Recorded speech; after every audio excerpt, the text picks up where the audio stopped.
Starting the show off a bit different for this special episode. Welcome to episode 77 of the J-Bunny's Music Hub podcast. I'm your host, J-Bunny. Well, everybody, we're back. It's been a while. Sorry for the disappearing act, as it were. Life just kind of got pretty fucking busy.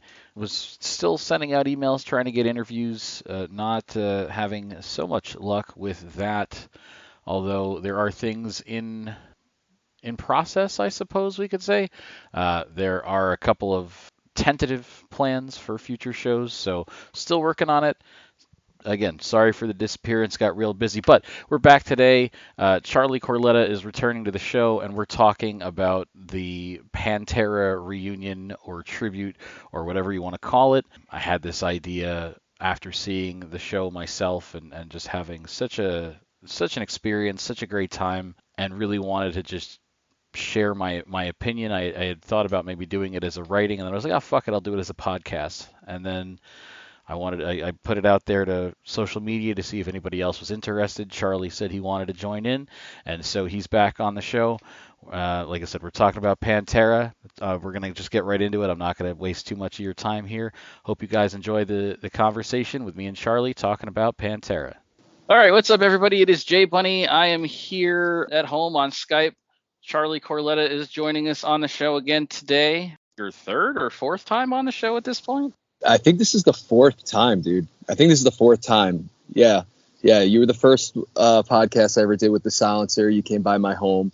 Then we did like an impromptu after our first show with 36 Crazy Fist. Then I was on with you like a few weeks before I did the Halloween Havoc deal with Damien Priest. And now talking about Pantera. So four times.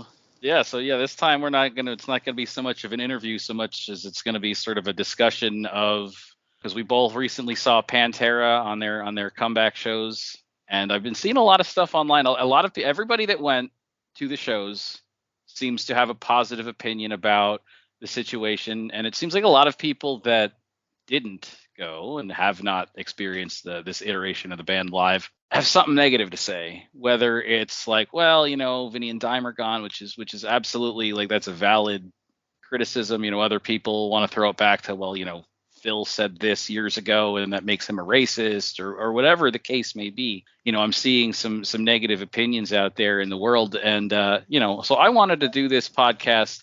And like I told you before we started rolling, I was going to originally, before I had the idea of like seeing if anybody wanted to join me, just do it on my own, because I haven't put out a show in a while. And I saw them on one of their headline shows down in Camden a couple days before.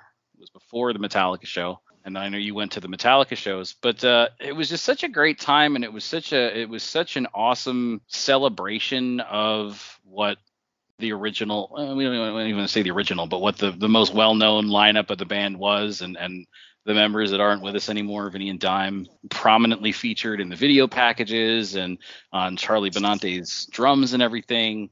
I thought it was fucking awesome. This is actually my second time seeing this lineup of the band, because I did see them back in May down at Welcome to Rockville, although it was way the fuck back and like watching it on a screen basically.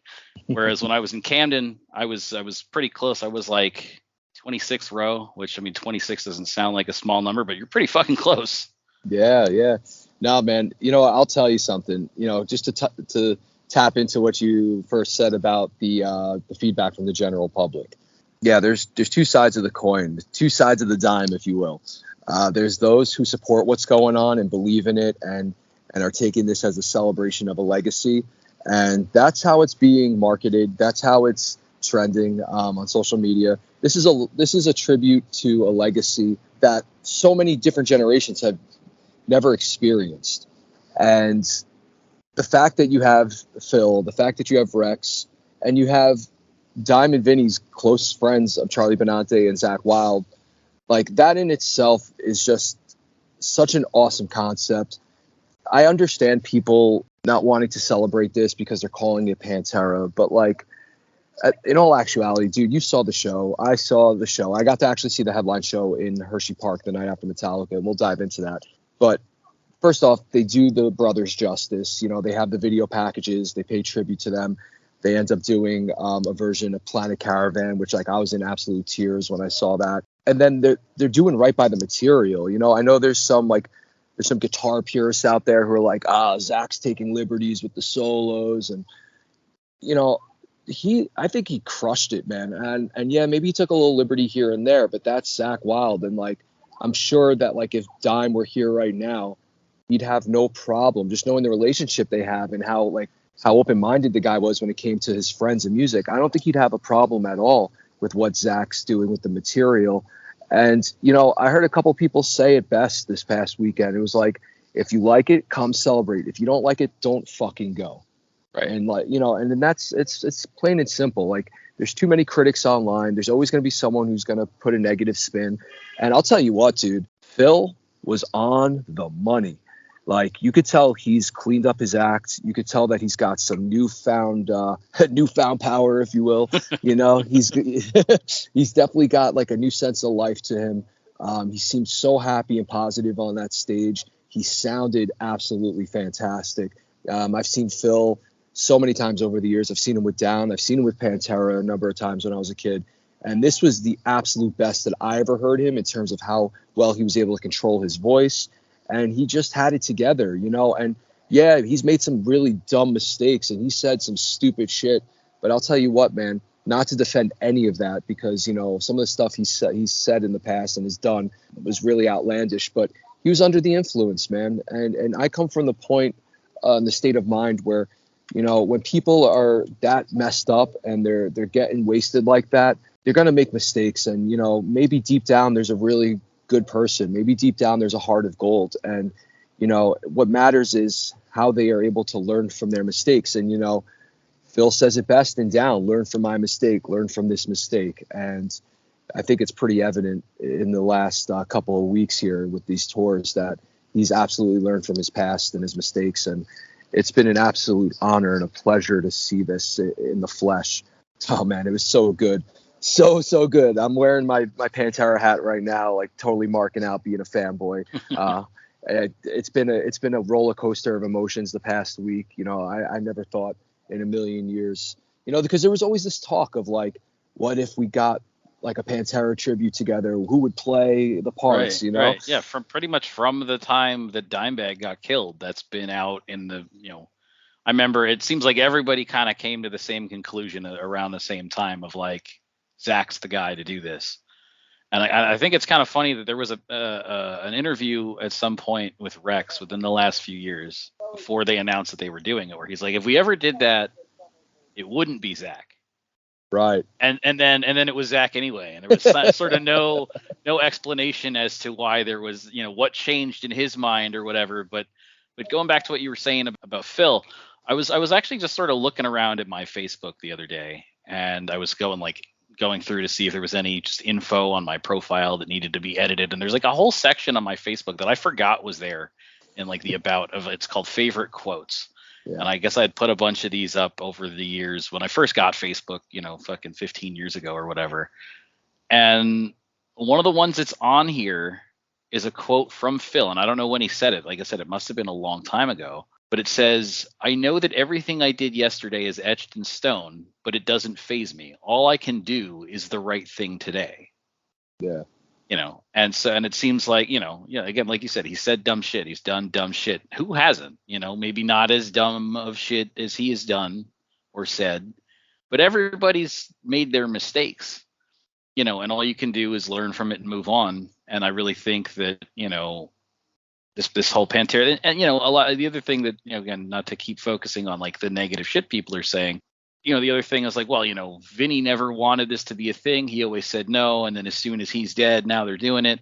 And like, I can kind of see that, but from a sort of a selfish standpoint, I never got to see the original Pantera. I never got to see Dimebag play live at all.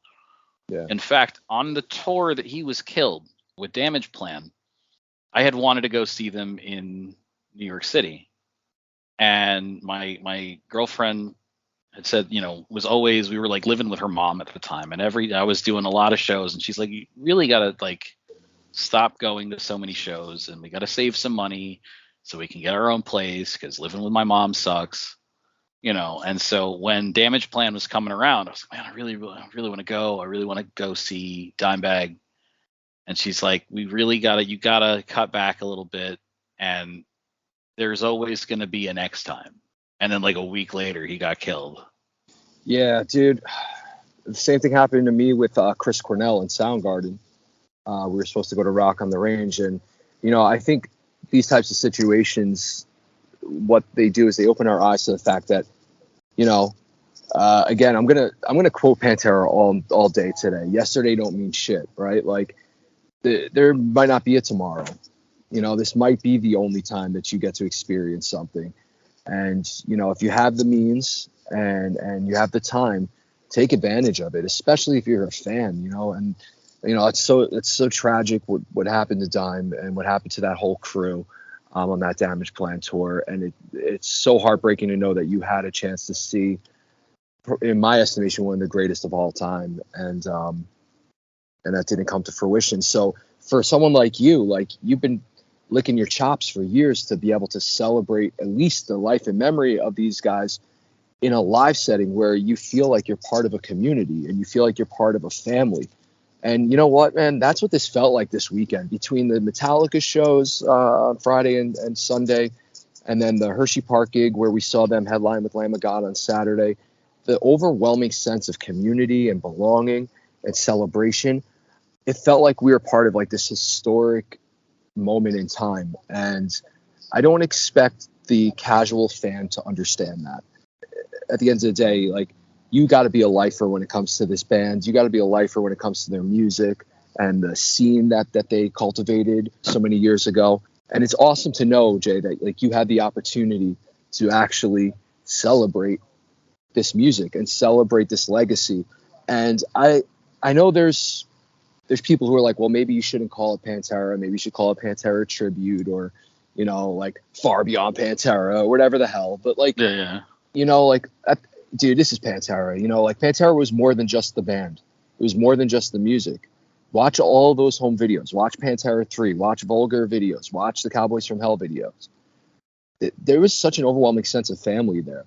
And I don't know if you're a fan of Ola Englund from The Haunted, but he has his own YouTube channel, and he has Sundays with Ola, where every Sunday he gives you metal news. He's a guitar geek, right? So it's all about guitar. He had the chance to go out to Dimebag's home where Rita Haney lives, and he got to basically explore the Dime vault of guitars. And in that video, and in the series of videos where he's at the home, Rita's just got friends over. It's just always a party. It seems like there's always a celebration of life and remembrance. And I think at the end of the day, like that's what Pantera stands for. It's not just the music. It's not just the breakdowns. It's not just the aggression. It's the sense of family and love. I think as fans, we really appreciate that. But like, I want to know, dude, what was your favorite part? Because, you got to see him in a little bit of a different capacity. You and I were not at the same shows. So I don't know what the set lists were like for you compared to when I saw him. But what was your favorite takeaway from your experience? So I really, first, like I said, when I saw them the first time back in May, I was so far back. It was just, watching it on the video screen. But then when I saw them this week down in Camden, I said it was pretty close. And they started the set with the video package, and then right before they kicked into the first song, they had just that thing on the screen of just like the silhouettes of Vinnie and Dime. And then they started playing, and then I noticed the Vinnie and Dime on Charlie's drums, and I cried through the entire first song. Yeah. I feel you on that, dude. I was the same way with Planet Caravan, and they stripped down and they just brought it to the front of the stage, and I just closed my eyes and I just remembered, because when I was a kid, like watching the Pantera 3 Watch It Go videos, that home video series was like the testament in the Bible to me, my friends, and my band. And we watched it like every day. And whenever that Planet Caravan music video would come on, we would just be so entrenched in it. And we may or may not have been under the influence of things when we watched it at the time. So, that memory is etched in stone in my brain. And just sitting back and closing my eyes and listening to that, tears were just pouring down. And You know, my fiance and I, we were right up against the rail on Saturday at Hershey Park, and so you could just feel the energy from all angles of that stadium. And I hear you about the emotional aspect of it. You know, like if I can only imagine, dude, it must have felt like this buildup of years and years, especially knowing that you had a chance to see Diamond Video at Damage Plan, and it was a story left to be finished, and that now this is kind of like some closure as a fan. Yeah, for sure, dude. With the Planet Caravan, I haven't posted it yet. I hate to be that guy. I really hate people having fucking phones up, cameras up at a show, but during Planet Caravan, I videoed like that entire like video package that they played during that performance. Yeah. I'm looking online. I'm looking at setlists.fm, and it looks like the songs that they played, the set lists that they played for both the show that I was at and the Hershey Park show that you were at were the same. Yeah, I think they were. I think your show in Camden was the first time they did Revolution Is My Name. Yeah. And they played it in Hershey, and I think that's also the first time they did Slaughtered.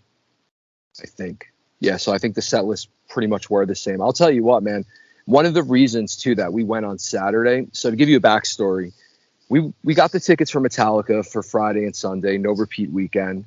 We were stoked that Pantera was going to be on the bill, and so when we saw that Pantera was going to be headlining with Lamb of God like the day after, we at first were not getting tickets. We were like, we're trying to save money for our wedding, and we were like, well, we're going to get to see Pantera on Friday, and what better way than like at MetLife Stadium, this huge epic event of Metallica and Mammoth. So we didn't get tickets at first, but then we watched Pantera on Friday, and I'll tell you what, man. First off, they did sound amazing. They absolutely killed it. They knew how to work that big giant in the round stage, which was nice. I mean, granted, two of the guys fucking played in front of 1 million people in Moscow, so I think they know how to work a crowd. But it was just the hits. It was literally like everything you would expect from like a greatest hits record, right? And there's nothing wrong with that, and it was awesome. But a couple things I noticed. A, the set list was just like the hits. B, we were like in the 200s, so like it sounded great, but you were so far removed from the band and from like the energy of the crowd. And then on top of it, it just felt like Zach's guitar was buried in the mix. And I've talked to a lot of people who were at that Friday show, and for one reason or another, he was buried in the mix. They sounded great, but like compared to all the other bands that played MetLife Stadium over the course of the 2 days, Pantera's sound was, in my opinion, the weakest. So we were like a little disappointed in that. So we're sitting there, and like I'm just always bitching about everything. so my fiance is like, we can go see them in Hershey, like, and she found really cheap general admission tickets for the next night, and we were just like, you know what, screw it, we got to go because it's a headlining set. And I was like, at the very least, GA will be right up. We can get right up against the rail maybe, and if it doesn't sound good outward, maybe it'll sound good up close. And it was amazing. Like the sound was 10 times, like tenfold better than MetLife Stadium. It was their show. They played it seemed like they played forever.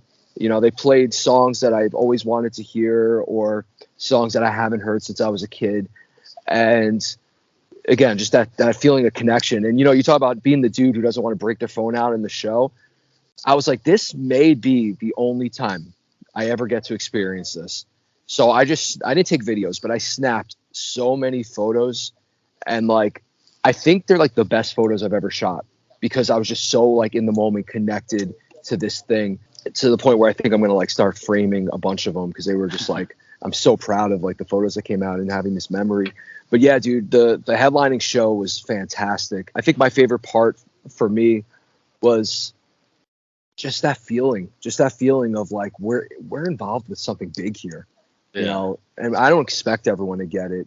And one thing that was funny though, like we went in, we get there, we're like front row, right up against the rail. My fiance, she's like 5'3", right? So it's I feel like I got to be like big burly protector, and like breakdowns are getting ready to happen. I'm like, get ready, it's going down.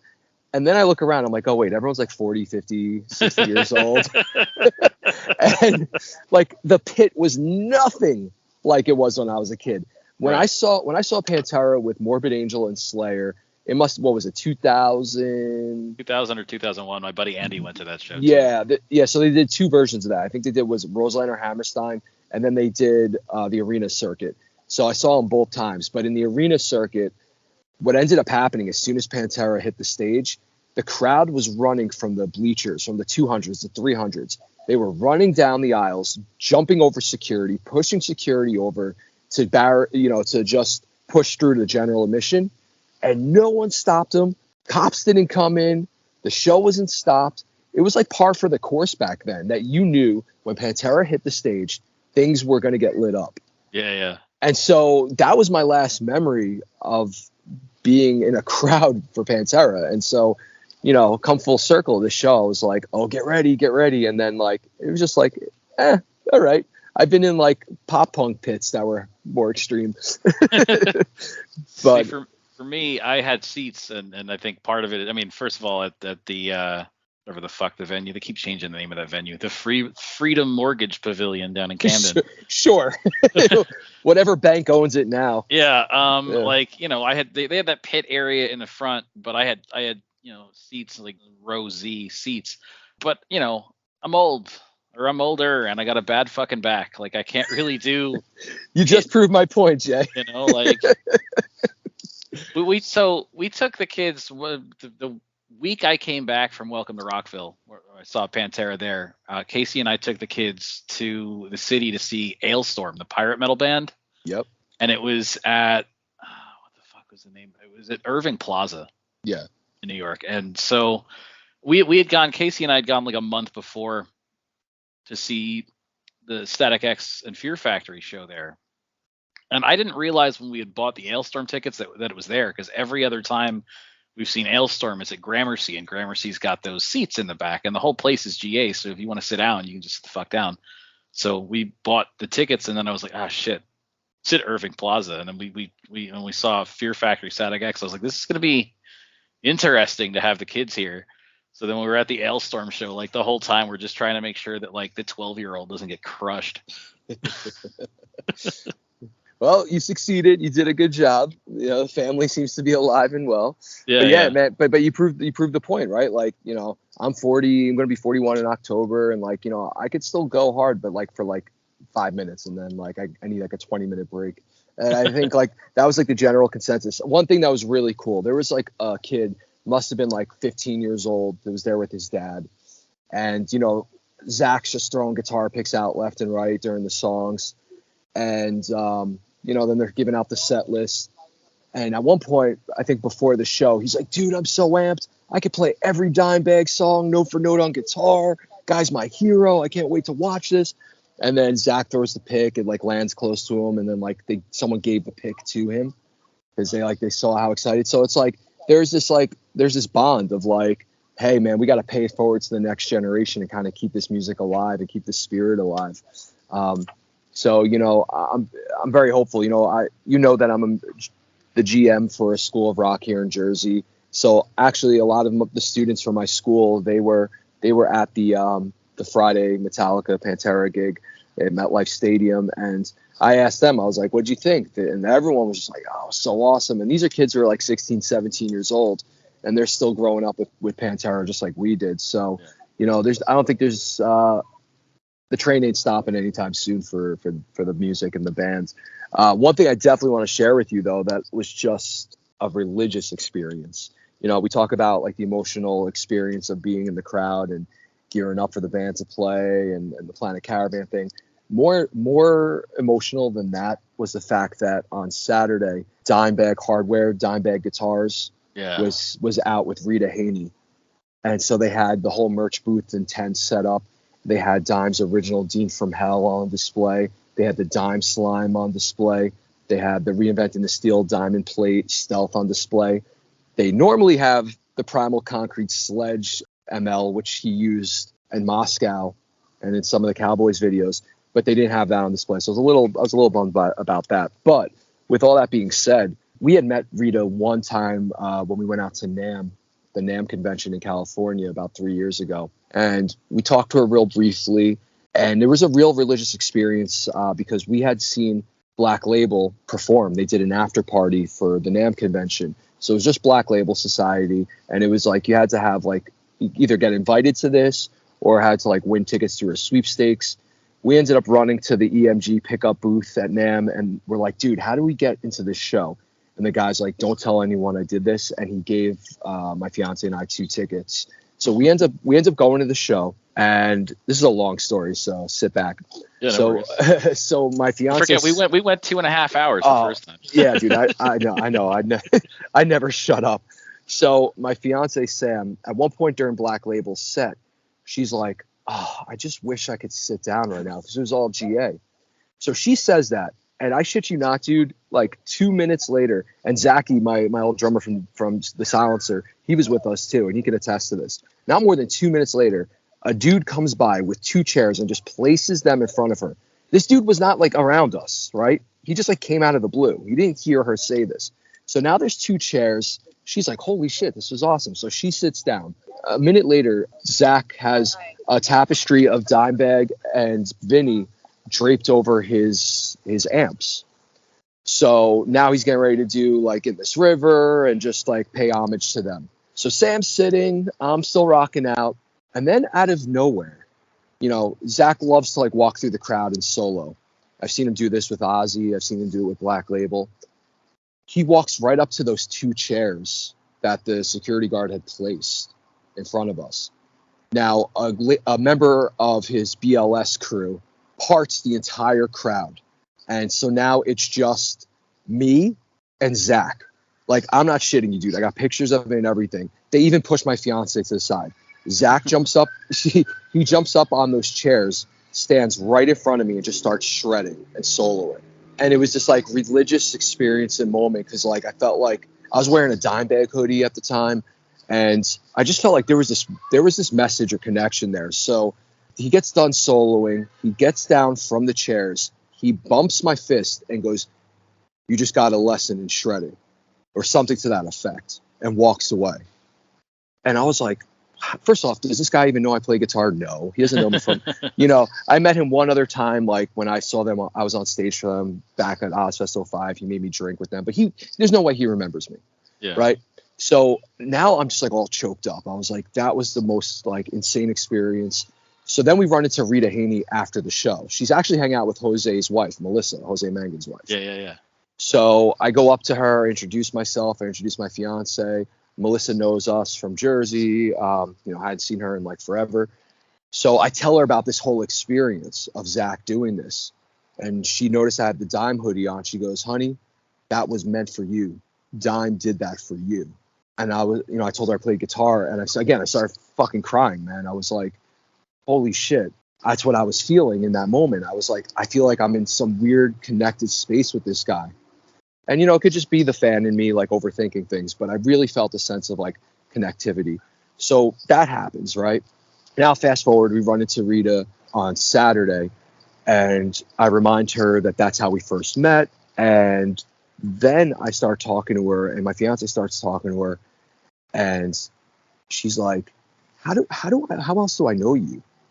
And I'm like, I don't know. That was the only time we met. It was very brief. So she goes, do you have a friend who's a wrestler? Oh. And I was like, yeah. She goes, do you play a Dime Slime guitar? And I was like, holy fuck. I know where this is going, right? So sure enough, she was alluding to the fact that we did the NXT Halloween Havoc play out where my boy came out to the ring and I had the Dime Slime. So she was like, see, honey, that night, the NAMM show, it all came full circle. Dime was looking down on you this whole time and made that happen for you. And I held back the tears this time. You know, I actually started crying when I turned my back and started looking at Dime's guitars that were on display. But I held back the tears, but it was just such an emotional moment. And like I gave her one of my guitar picks. I always carry green Tortex Sharpie picks, which Dime actually loved to use as well. And the first time I met her, I gave her one. I said, Rita, like, if I ever run into you again, I want to make this a tradition. maybe you could just throw one of these somewhere in the house, you know, because she lives in the house that her and Dime built. And she was like, absolutely, green Tortex, my favorite. So like, you know, aside from the music, aside from the memories of that it brought back from being a kid, all these new experiences are happening. All these new memories are being built. And dude, I owe so much of my life and so much of my musical upbringing to the Abbot brothers, you know, because like I was a drummer my whole life and I modeled my entire drumming after Vinnie Paul. And then all of a sudden I moved to guitar, and it's just like, just play with that same kind of attitude and fuck it spirit that Dime had. And it was such a beautiful experience, man. It really was. So when you asked me to do this today, I was like, oh, of course, I'm definitely doing this, because I had to go right back to work on Monday. So I haven't had a chance to share any of this with anyone really. So yeah, man, it's so fucking awesome to be able to experience that. And just knowing that, like, when I went to Quick Check this Monday, I'm wearing a Pantera shirt, and the guy's like, "Did you see him on Friday?" I'm like, "Hell yeah," you know. And then like then Tuesday, I'm wearing a Dimebag shirt, and the guy's like, "Great shirt, hell yeah, buddy." So you're like awesome. The community's still alive and strong, and I think this tour, the MetLife show, and then their tour is really bringing their remembrance back to the forefront of aggressive music and metal where it belongs. Yeah, man. So when I saw them on Wednesday, Phil had asked at some point, he's like, how many people have seen Pantera before? How many people this is your first time? Most of the people raised their hand to say it was their first time. And then he responded, he's like, you know what that is? That's good parenting. Yeah. It is good parenting. I didn't see Rita at that show or the Dimebag Hardware booth at all, which was kind of a bummer. I was hoping to see them. They were at Rockville. And I had met Rita years past because they would tour around when like Hell Yeah was on tour. And so, you know, I've met her at shows in the past. I bought Dimebag shirts from her. When I was at Rockville, there was a Vinnie and Dime shirt that I bought. I was gonna wear it for the podcast, but I was been so busy today getting ready for this fucking party tomorrow. I'm still wearing my like knock around, go mow the lawn shit. Haven't fucking showered or anything. But you know, I bought this Vinnie and Dime shirt from her down in Florida. I wore that to the show.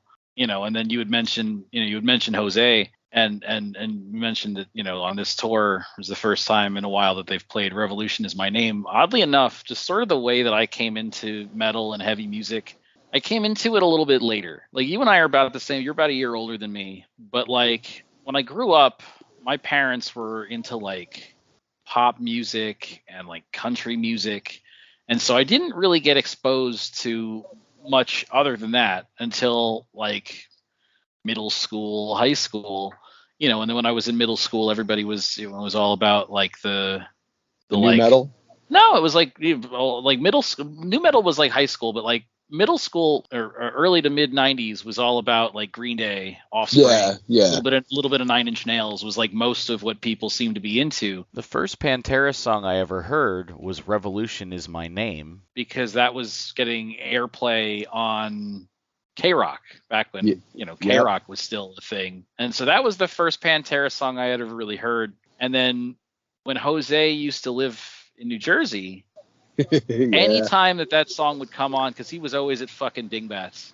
Yep. And anytime that song would come on, he would just start fucking screaming along right in the middle of the floor at Dingbats. And so I don't know if I ever played the clip for you. I'm sure I told you about it, but I don't know if I ever played the clip for you. Right before he moved to California, I had run into him at the Wellmont. Hell Yeah and Godsmack were playing together. And I was like, we got to do something before you move away. And so he's like, why don't you come into the studio? Like, he invited me to come into Sirius. I remember this. And so like I went into Sirius, and I just thought he was going to show me around. And he's like, do you want to go on air? I was like, what? Do I want to what? Do you want to go on air? I was like, yes, I do. So we went on air. We bullshitted for a couple minutes. He this is before J-Bunny's Music Hub was a podcast. It was when I was just like writing about bands on Facebook. But like he let me promote that on Liquid Metal, and then he said, all right, so we're gonna go out into a song. What do you want to play? And we got to play Revolution Is My Name, because, you know, it's one of my favorite Pantera songs. And again, every time that you're at fucking Dingbats, you're screaming along. He's like, yeah, that sounds like many a night at Dingbats. Yeah, man, that's his jam, and I don't blame him, man. People might want to throw stones at me for saying this. I think that's their best song that they've ever written. I think it encapsulates their entire career in one song. But yeah, dude, he loves that song. I've seen him do that at Dime Bash, where he's jumped up on stage and performed it. And I'll tell you something about Jose Mangin, man. And that guy, he gets the credit, but he doesn't get enough of it. I know he actually was in Jersey this last weekend for the Metallica gig, and he's just running around the parking lot, like chilling with people and runs people he knew. That guy's got a heart of gold. And, when he's in that moment, I think he lives for the moment, right? Like when he's around people, he's giving, he's caring, he's all about it. Like he'll give you his time and energy and his attention.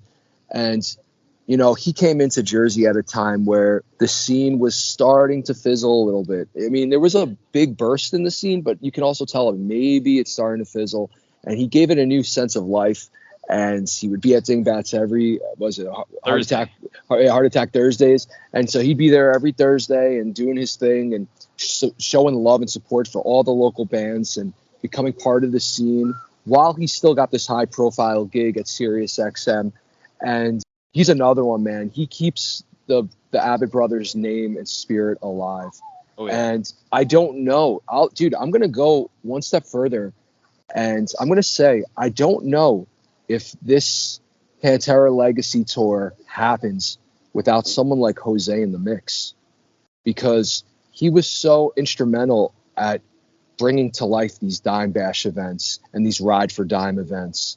And, then he buys Vinnie Paul's limo and like he's always, he wears the razor blade necklace around his neck, dude. Like he's always pushing Pantera. And a new generation gets to hear it. An old generation gets to be reminded of it. And people like Jose Mangin, people like Ola Englund, who also is just a huge Dime and Pantera advocate. I don't know that we get this reunion without someone like Jose. I really don't. And, that guy needs to get way more fucking credit for what he's done to the metal scene and keeping it alive. Because, as FM radio was dying, and as the art of the music video started changing and how we listen and get our music was evolving, this guy just stepped in and was like, we got to keep metal alive. And, I tip my Pantera 2023 tour hat off to the metal ambassador, Jose Mangin. So great. I was hoping to get to see him when I saw that he was around, but he's a busy dude. So, I understand. If I was at the show, we definitely would have hung out, but, I'm hoping to. What was cool was a bunch of years ago. It was like right after he moved away, but he had come back to New York for him and Dave Mustaine were co-hosting the Revolver Music Awards. Yeah, I remember that. And he saw me in the crowd and shouted me out from the stage, like, "Oh, Jason, what's going on, man?" Yeah, dude, that's huge. He remembers. He's got a heart of gold. We had this similar situation when I saw Dillinger Escape Plan like about 10 years ago.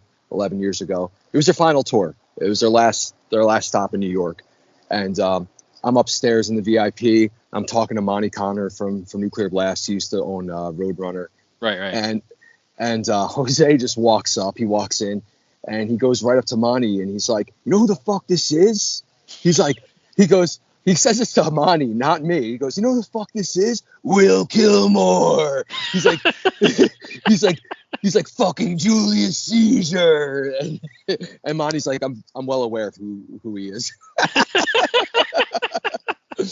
And it's just like putting me over, man. He didn't have to do that. I ain't shit on a wall to most of these people, and he didn't have to do that. But that guy's he's a beautiful soul. That guy. Yeah, he did like a similar thing with me. It was at Webster Hall. I think that the tour, it was like In This Moment and 12-Foot Ninja were touring together, except that like at the New York show, the In This Moment was like this special SiriusXM blah blah, like you had to fucking like get tickets from them or whatever, and it was only In This Moment. And then all of the other bands that were on the tour and playing with them at all the other stops were playing like a separate show down in the studio. And so In This Moment played, and then when they were done, I think it was 12. It was either 12-Foot Ninja or Avatar. In any event, the fucking once in this moment was done, everybody that was in the show upstairs was able to come downstairs, and so Jose came down, and there was a bunch of other serious people there, and he like introduced me to like I think I'd met Sean before, but he introduced me to a couple of other of the rock DJs, the Octane and Liquid Metal, and it's like, oh man, this guy, like,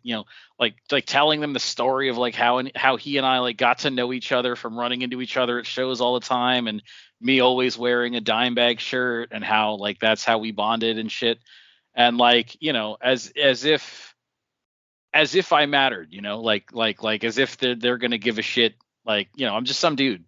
But it's like, no, this is Jay, and we met at a show. We've been seeing each other at shows forever, and he really loves Dimebag, and they're like, oh, that's cool. Yeah, man, it's again, it's a testament to like he's a lifer of the scene. He understands, because dude, that's how all the bands I was in had some level of regional success, right? It was because there was a local scene, and I think Jose comes into every situation treating the large global scene like it's a local scene. And I think he comes from a humble beginning where he never thought in a fucking million years he'd be where he is today. And I think he shows his gratitude for that by how he interacts and treats other people. And I think he's gotten to the level he's at today because of how he treats other people and how he respects other people. And, there's no surprise there. I wish more people in our scene metal community were like that. There's a lot of amazing people in this community, but there's also a lot of moochers and leeches, and people are in it for all the wrong reasons, and they're in it for the quick fad of what's the hotness right now, what's the new noise, and there's people like Jose who appreciate all different styles of metal, all different people and walks of life. Phil Anselmo says some dumbass shit like at a dime bash or whatever, and Jose doesn't judge him for it, right? Yeah. Jose's like, hey, I got a different skin color. I should be really offended by what the fuck I just heard and saw. But instead, he sees people in a different light, and I think his ability to do so is what's provided him this platform. And, man, like, I'll tell you what, dude. People say rock and roll's dead. The only people who say that were never really in it. Well, maybe Gene Simmons, but like the rest of the world, like anyone who says that doesn't know shit. Like, I think we're just getting started. I think the fact that we are able to communicate with one another in the capacity we can now, like such as your podcast, and the fact that there's like this global entity of Sirius Radio that reaches masses worldwide, and the fact that these bands, these legacy acts, are playing their biggest tours to date. I think it's a testament to the fact that like this music is going nowhere, and when we're long far gone and we're forgotten about in the history books, our children's children will still be carrying the flag, and we owe it all to bands like Pantera. Hell yeah, man. And at least, I say, bring this up whenever I can. I've never been in a band. I tried to once, it didn't work out. You've been in a few, so at least you've got your shit left behind as well. Yeah. In fact, when I was telling my kids, I was like, they're like, how long is this podcast going to take? I was like, I don't know. The first time was like 2.5 hours, and we talked for like 2 hours before that. Yeah. And so I didn't say who it was with, and my younger son's like, it says to my older son Nick, it's like, this guy that Daddy's talking to, he said the first time was 2.5 hours, and my Nick knew her. He's like, you gonna be talking to Charlie again? I was like, yeah. Awesome, leaving an imprint for better or for worse. Yeah, man, he had wanted to. He met you when we went to that School of Rock thing, but he had wanted to meet you a long while back when I think we were all at the same. I want to say it was like Hell Yeah and like Five Finger Death Punch played at Prudential Center. Wasn't that? No, it couldn't have been that. My first time seeing. Oh no, you know what it was? Was it Iron Maiden and Ghost? Yeah, that sounds right. It was some like arena show like that. But it was that. I think that was the one that where we had won tickets for Nick's birthday. Yeah, it was on his birthday, and he was and you were there, and he was like, "Oh, I hope I get to meet him." Yeah, dude. How's he doing? He's doing good, man. He's any interest in playing music? I'm not. It hasn't really come up. He does actually. Well, I can't say that. He has not expressed an interest. However, we were at a graduation party last weekend, And my buddy Andy, who it was his stepson's graduation party, Andy does like karaoke at bars. Like he's one of those karaoke guys. It's the whole setup, and so they had it set up at the party. And without any prompting from anybody, like I'm having a conversation with Andy across the other side of the yard. All of a sudden, I hear like somebody singing Nirvana. I was like, "Is that my kid?" Look around the corner. He signed up to do the karaoke and sang a Nirvana song. Awesome. Awesome. And that's how it starts, man. That's how it starts. You know, like the fact that you're a fan of the music and you appreciate music in general, like, yeah, anything you can do to push your kids to want to explore music, you know, it's getting lost in the shuffle of the public school sector. You know, as I'm sure I don't have to tell you, arts and music are always the first thing to be cut, and everything's being so freaking standardized now with these kids, and everything's so quantized and robotic and systematic. They need an outlet like organic live music to feel alive and to give them a bigger understanding of the world and how to communicate with other people. So, you know, hopefully he like generates some interest. You know, obviously you never want to push your kids into something they don't want to do, but it sounds like he's already got the itch. Yeah. You know, that's awesome, man. I'm so glad to hear that. It was funny when the kids were both way younger, it was like, you know, kind of bringing it back to the Pantera theme. I was like, well, I got two boys, so maybe I got my own Vinnie and Dime. We'll see. Yeah, dude.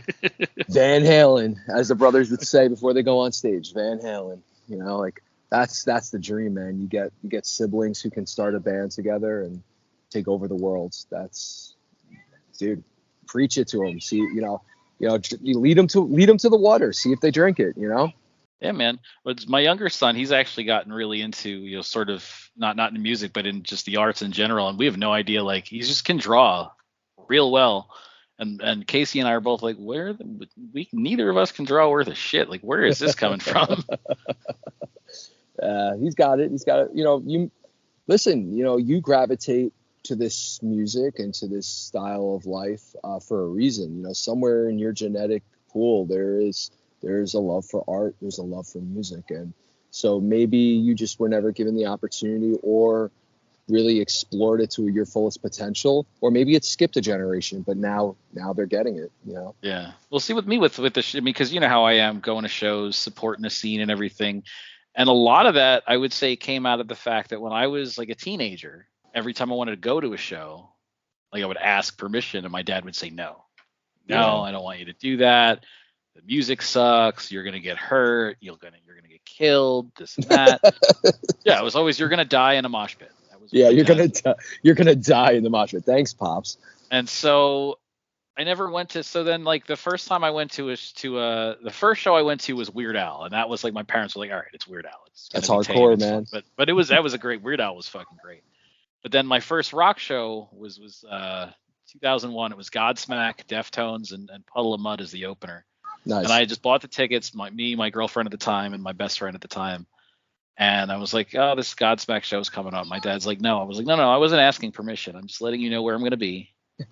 And then I started going to shows from then on, you know, and then seeing, you know, the theme of the show you've been on a few times about, you know, trying to help spread the word, spread the scene, because like you said, things are changing. The way people consume music is changing. And so bands aren't getting, you know, record deals or shit. You know, there's all kinds of issues in the scene because of the way that because of the consumption of music changing. And so, you know, I've kind of just taken it upon myself to make it my mission to just, you know, somebody asked me one time, I did, it was a wrestling themed Facebook group. And so they said, oh, do you want to do a shoot interview? Like, I'm not a fucking wrestler, but like, all right, we'll call it a shoot interview. And where they had everybody else in the group, like, ask questions, and then you'd answer all the questions. And so somebody had asked me, like, what do you want? Like, what do you want to, not what do you want to be when you grow up? But it was essentially that kind of question. And it was like, I want to be Jose Mangin. I want to, you know, help grow the metal community and just let people know, you know, of all the good music that's out there. You know, and so that's why I do this. That's why I go to shows, you know, to kind of, you know, help to support, you know, everything that I can support, I do. And it sucks that, like, being an adult and having adult responsibilities and having a house where things keep fucking breaking and and then having concerts get more expensive, like it makes it harder to do the shit that I want to do, but I'm still trying to do it as often as I can. Yeah, and that's why I keep pushing. That's why I keep pushing. I know that you got your own shit going on, but that's why every time you post some like flashback to the silencer, it's like you do it again. yeah, man. And I hear you about like, life starting to kind of consume, right? And priorities start to change as you get older. And I'd be lying if I didn't tell you that like the itch is far from gone.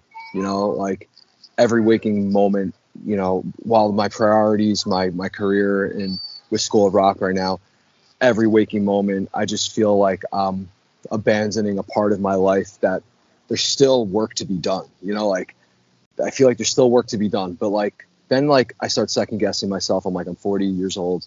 Like these young cats, like Lorna Shore just came and kicked everyone in the fucking teeth. So like, like what chance does 41-year-old Charlie have with this fledgling band, the Silencer, that was just starting to pick up momentum like during the pandemic? Like, so I just kind of like look at it like this. I take every day as it comes, as long as I'm involved in music and I'm working in the field of music and inspiring the next generation. I think that's going to be my legacy, dude, is like, and I think that's why I kind of stick with the School of Rock thing, is just like, how many kids do we enrich their lives just through this art and through this sense of community and belonging and inclusion. And my ego tells me go play rock star, but my heart tells me like make an undeniable impact on the lives of today's youth so that they can carry all this forward and they can be the ones to tell the stories and they can be the ones to have people that they reflect back on as being mentors and people who help shape their lives. And I think if we all do that and support each other in that kind of capacity, like you do, like I'm doing, I think we'll all be in a really good place, man. And don't beat yourself up if you can only get to one show once in a while, like you got a love for it. You do what you can do, and it's just doing things like this that go a long way as well. And, whether it's like 10 people listen or it's 10,000, it doesn't matter, man. Like do everything you do for the love of doing it. And, the people will gravitate towards it. And I think we all just kind of put a little mark on the overall masterpiece of this metal life by doing what we can do. So, yeah, man. I appreciate you, man. Jay, I've always appreciated you. So I'm always happy to shoot the shit with you when I can. Hell yeah, man. And it's funny, you doing the School of Rock thing, because I keep referring back to that first episode of the podcast that we did, which was episode 2 of the J-Bunny's Music Hub podcast, which I had mentioned to you.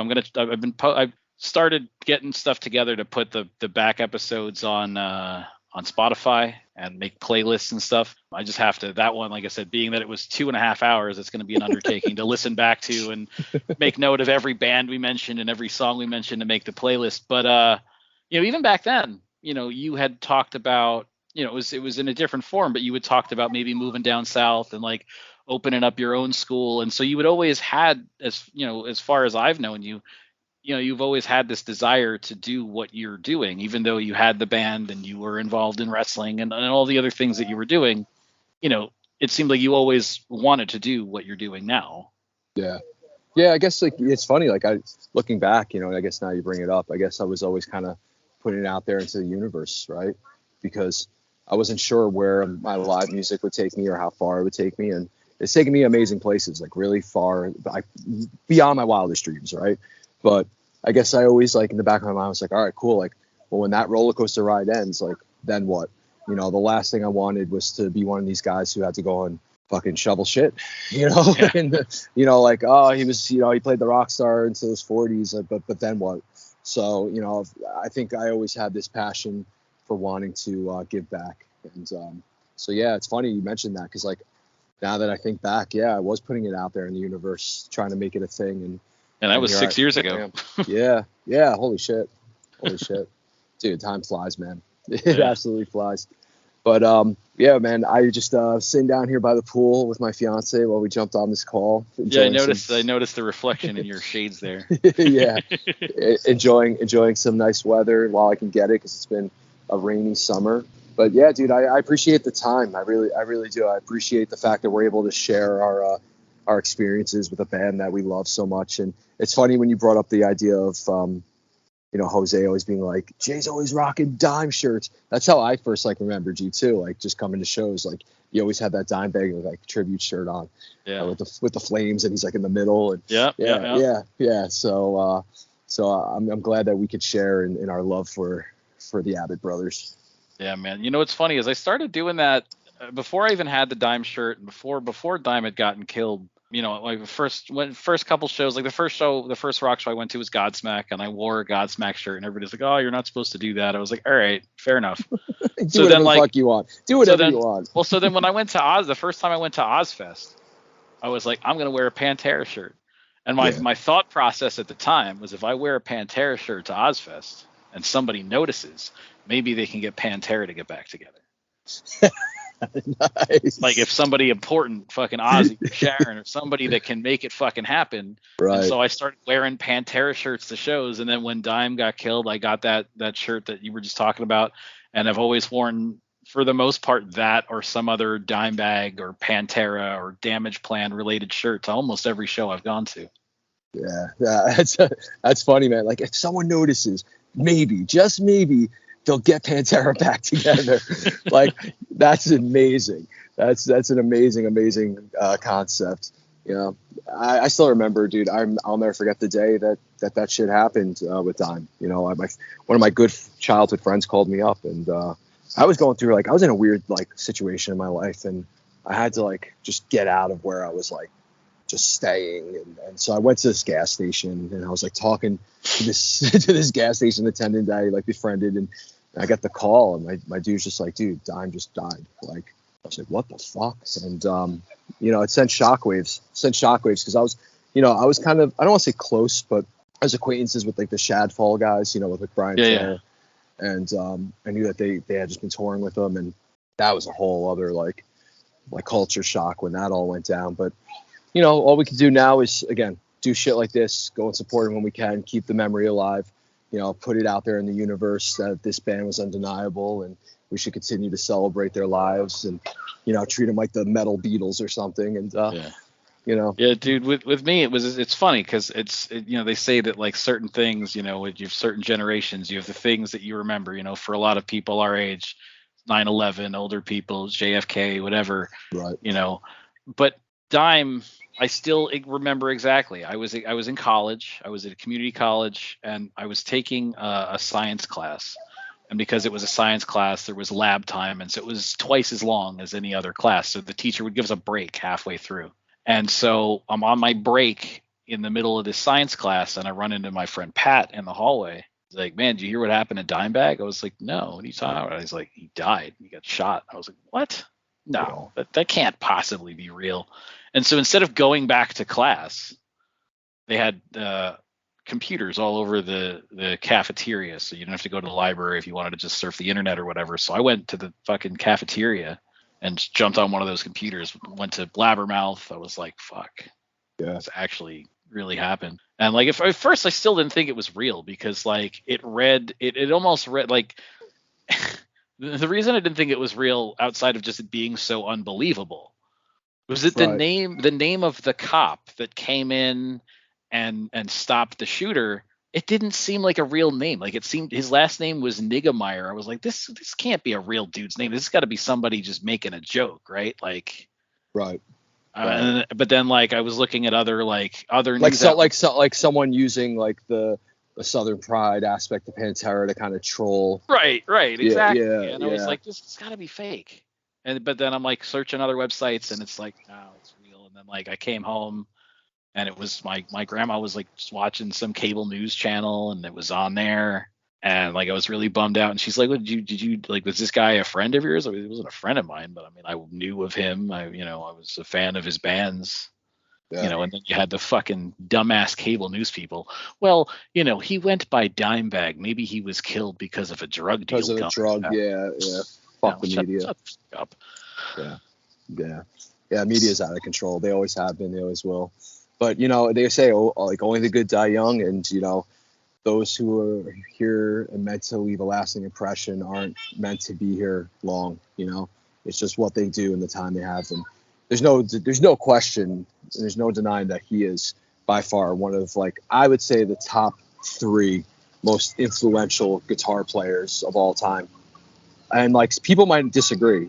People might say like, oh, Jimmy Page, and no disrespect to like your Jimmy Pages and your Stevie Ray Vaughns, because they're definitely in the mix. But at least for me, being like a kid who like really just got influenced by metal, it was Randy Rhoads, Dimebag, those two right off the bat, and like Chuck Schuldiner was one of them. But yeah, dude, like the mark he left, and the fact that like Eddie Van Halen buried the dude with his original black and white guitar, like that says everything you need to know. He says an original needs to be buried with an original, like, and I'm just glad that we've lived in a generation to experience this guy and experience Vinnie, which I actually had a chance.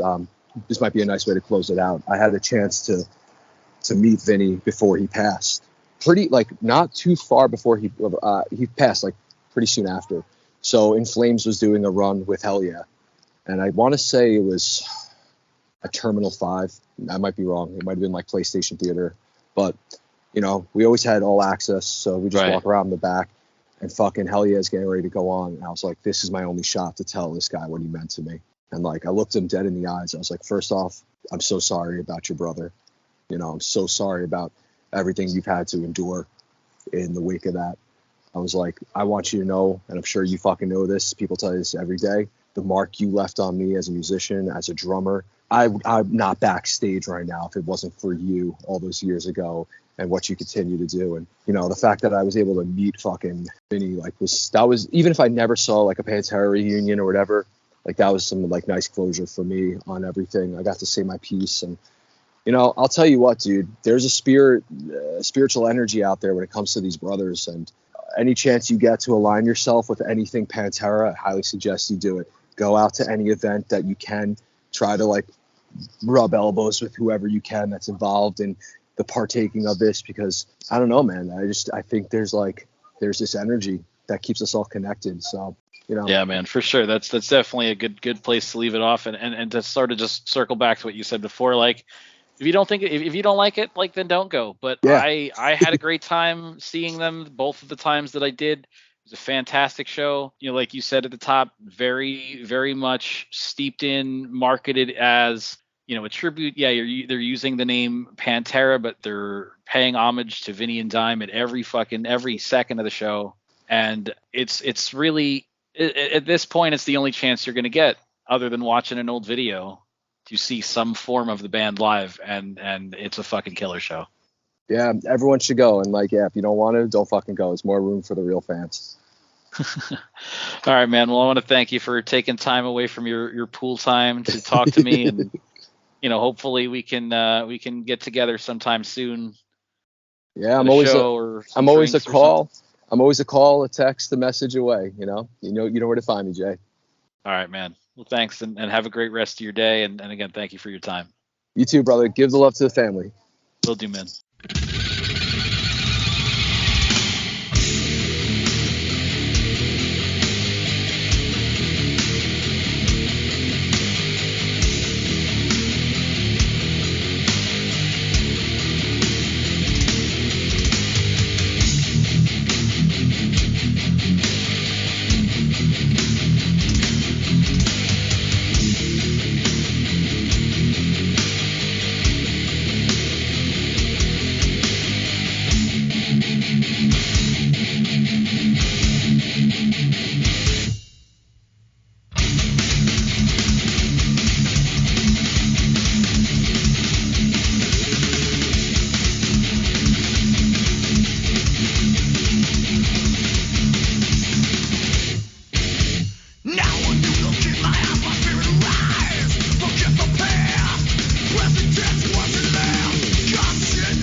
And from the album Vulgar Display of Power, that was Pan-fucking-Terra with A New Level. I want to thank Charlie for being on the show, sharing his experiences with the Pantera reunion, sharing his memories of Dime and Vinnie, and also just kind of catching up, talking about him with the School of Rock and everything that he's doing these days. And it's always great to catch up with friends. Last time I saw Charlie, I mentioned sort of in the conversation, was when they had their grand reopening of the School of Rock. So I took the family down just to show support. As those of you in the scene know, I show support whenever I can, coming out to shows or whatever else. So when Charlie's been having these School of Rock things going on, I go whenever I can. Definitely, if you are in the area, northern New Jersey, and have a kid that wants to learn music, School of Rock in Wayne, New Jersey is where Charlie is working. Sort of impromptu little ad there for them. You can follow him on social media. So you can follow Charlie on Instagram at Charlie Silencer. And although his band, The Silencer, is not really a thing at the moment, you should still check their shit out because they're fantastic. I loved that band. Don't forget, you can also follow J-Bunny's Music Hub on social media on Facebook, Twitter, or I guess now it's X. Fuck that shit, but it's X, I guess.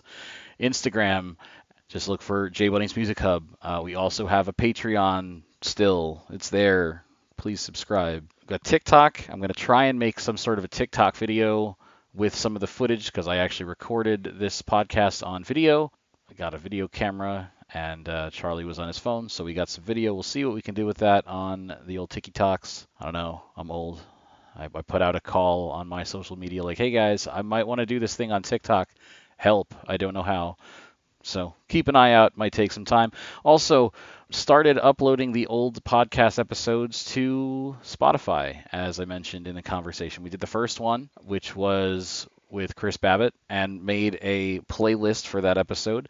I'm going to make a playlist for past episodes, but there should also be, by the time that this is out, a playlist for this episode with every band and every song that Charlie and I mentioned throughout the show. Additionally, I'm going to put the entirety of the Pantera set list for their headlining shows that Charlie and I saw as part of that playlist as well. So it's going to be a lot of fucking Pantera and then all of the other bands and songs that we mentioned throughout the course of the episode. So take a look for that. Search for J-Bunny's Music Hub on Spotify. You'll find the podcast. You'll find the Chris Abbot playlist, and then you'll have the playlist for this episode. And then, like I said, I'm going to go back and try and put up playlists for every episode. And then don't forget, guys, if you support music the way that I do by buying it, go ahead and follow Industry Embers on Twitter/X or Facebook, and tweet. I guess it's still called a tweet, right? It's not called an X. Tweet her post your music purchases with the hashtag BuyMusic, B-U-Y, or it's BuyMusic, B-Y-E. As I mentioned at the top of the show, I am still, despite having been really busy, adult responsibilities rearing their ugly heads and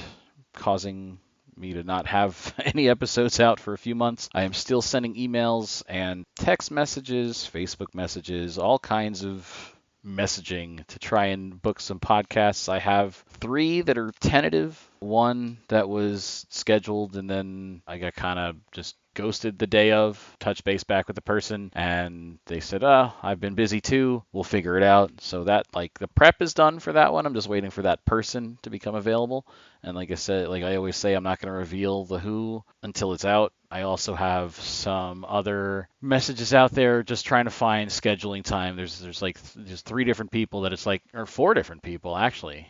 That's like, yeah, like we've got to find time to make the scheduling work. And as soon as we do, those will be episodes. Kind of hoping to do something relating to Ren Fair music because the New York Renaissance Fair is starting soon. So you guys know I do that. So that's going to be consuming the rest of my weekends for the next couple of months, and I'm hoping that there's some musical acts that are Ren Fair related that I can try to get interviews with, whether they're bands that are playing New York or not. It'll just kind of fit that theme of what's going on in my life. So we'll see what we can make happen with that. And, just stick with us here. As I said, as I always say, this thing happens in its own time. It happens as it happens. But unless you hear me specifically say, like, it's over, or someone has said that I have died, podcast will keep going. So that's all that we've got for you today. For more music, take a look at the Spotify playlist for this episode. But we're going to leave you today, within the regular course of the episode, with the song Revolution Is My Name from the Pantera album Reinventing the Steel. That was the song that they closed their set list with at the show, whereas A New Level was what they opened the show with. So they opened with A New Level, so you guys get that one as part of the show. And then they closed with Revolution Is My Name, so you're going to get that one as part of the show as well. And that's all I've got for now. So thanks for listening, and until next time, guys.